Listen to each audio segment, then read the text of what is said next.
আসসালামু আলাইকুম, শুভ সকাল। কেমন আছেন সবাই? আশা করি অনেক ভালো আছেন। আমি অনেক ভালো আছি। আর আজ বৃহস্পতিবার। সো আমি এখন একটা ভিডিও করতেছি। এটা সকাল টাইম। সকালবেলা ঘুম থেকে উঠে চলে আসলাম রাস্তা দিয়ে হাঁটার জন্য। আর এই রাস্তা দিয়ে হাঁটতে হাঁটতে এদিকে কিন্তু আমি একা একাই হাঁটতেছি, আমার সাথে কেউ নাই। দেখাই, এ দেখেন, ছাতাটা নিয়ে বৃষ্টির মধ্যে হাঁটতেছি। আর বৃষ্টি কিন্তু সে লেভেলের বৃষ্টি, যদিও মানে কখনো কখনো আসে আবার চলে যায়। তো বৃষ্টিটা এরকম। তো রাস্তা দিয়ে হাঁটতেছি আর দেখেন গাছগাছলাগুলো কত সুন্দর দেখা যায় বৃষ্টির সময়, তাই না?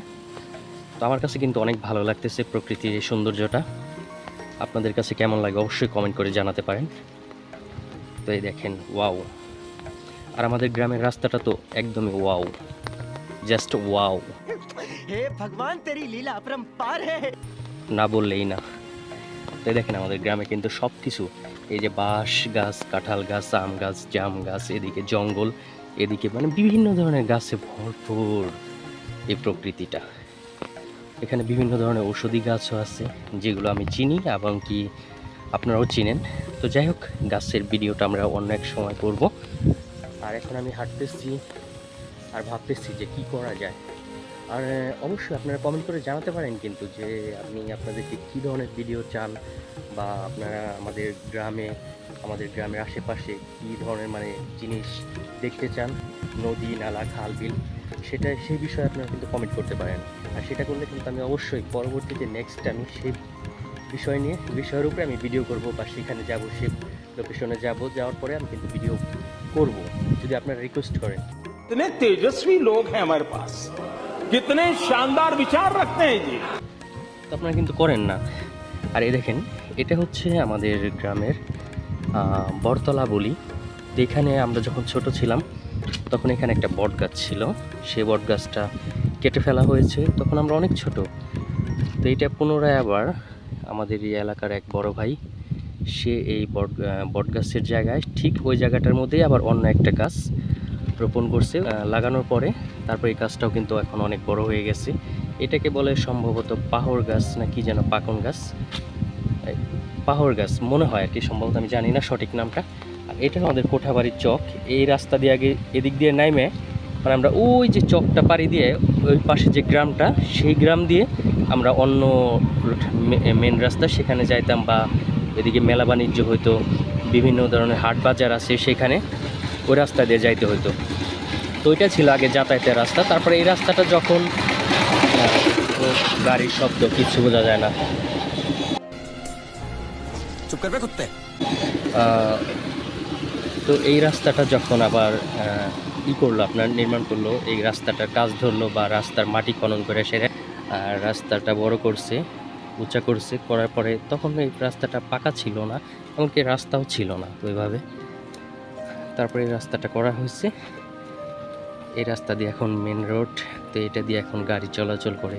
আর ওই সময় তত যানবাহনও ছিল না, মানুষ পায়ে হেঁটে চলাফেরা করতো, আর রিক্সা ছিল ওই সময়টা।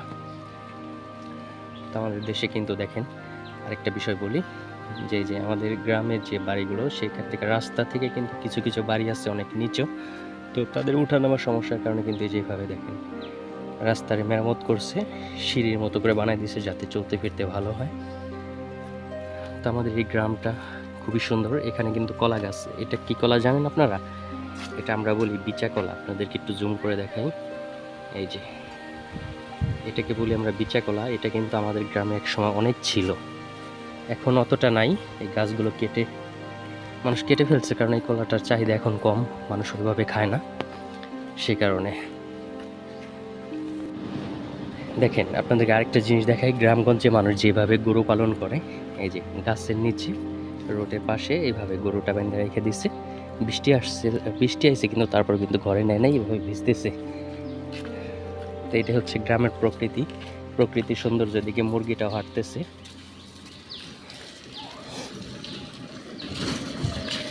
আমি রাস্তা দিয়ে হাঁটতেছি আর ক্যামেরায় কথা বলতেছি, অনেকেই পাগল ভাবতেছে যে একা একা বক বক করতেছে কেন।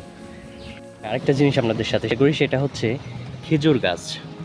কিন্তু সৌদি আরবে কিন্তু এতটুকু খেজুর গাছে খেজুর ধরে, আর আপনার অনেক হয়, মোটা হয়, গাছগুলো।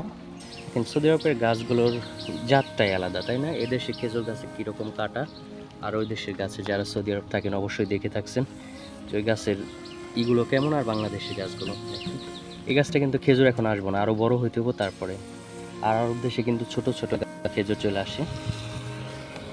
তো যাই হোক, আজকের মতো কিন্তু ভিডিওটা এই পর্যন্তই। আর অবশ্যই আপনাদেরকে আরেকটা নিউজ আমি বলি যে আমি কিন্তু পরবর্তীতে অন্য কোনো ভিডিওতে আমাদের পুরো গ্রাম, আমাদের পুরো ছোট্ট একটা রাজাপুর গ্রাম, এই পুরো গ্রামটার ভিডিও করে আপনাদের সামনে তুলে ধরবো। ততক্ষণ সাথে থাকবেন, দেখতে থাকবেন। আর অবশ্যই ভিডিওটা অতি শীঘ্রই করব, মানে পুরো গ্রাম, আমাদের গ্রামে কী কী আছে, কী কী পাওয়া যায়, মানুষ কীভাবে কী করে, সব কিছু আমি ভিডিওর মাধ্যমে তুলে ধরবো ইনশাআল্লাহ। তো আমার সাথেই থাকবেন, পাশে থাকবেন, আর দেখতে থাকবেন অবশ্যই অবশ্যই। তো ধন্যবাদ, সবাই ভালো থাকবেন। আসসালামু আলাইকুম।